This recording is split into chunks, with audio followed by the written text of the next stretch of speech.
দুই ঠিকানা কি জানেন তো?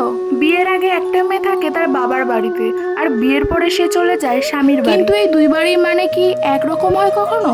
বাবার বাড়ি মানেই ছিল নিরাপত্তা, ভুল করলে বাবার ধৈর্য, মন খারাপ হলে মায়ের কোল, ভাইয়ের খুনসুটি, আর নিজের মতো করে বাঁচার স্বাধীনতা।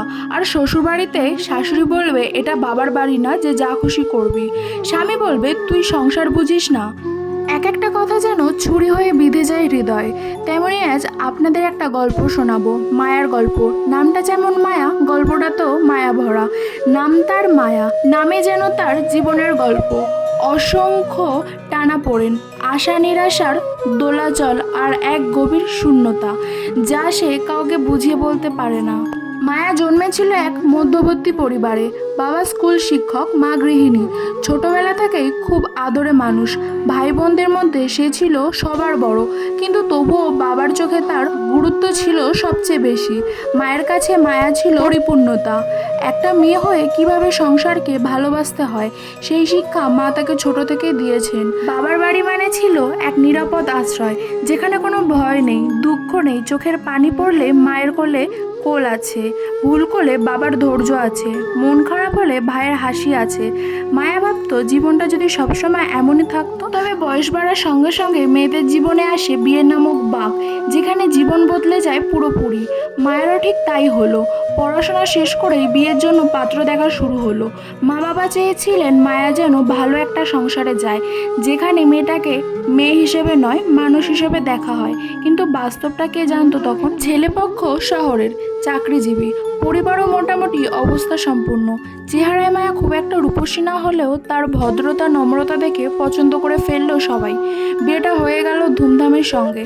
প্রথমে কিছুদিন স্বামীর বাড়িতে সবাই মায়াকে খুব যত্ন করত, শাশুড়ি আদর করত, ননদ গল্প করত।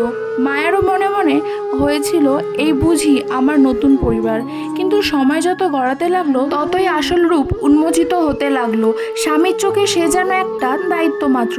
অফিস থেকে ফিরে কখনো ভালোভাবে কথা বলতো না, মাঝে মধ্যে বকা দিত অকারণে।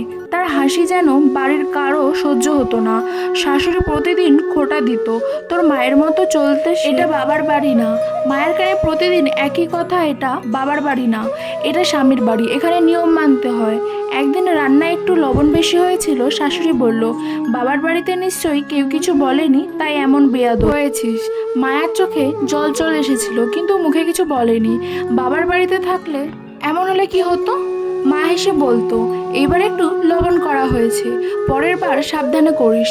বাবা বলতো এই লবণ তো স্বাদ দিয়েছে রে মেয়ে।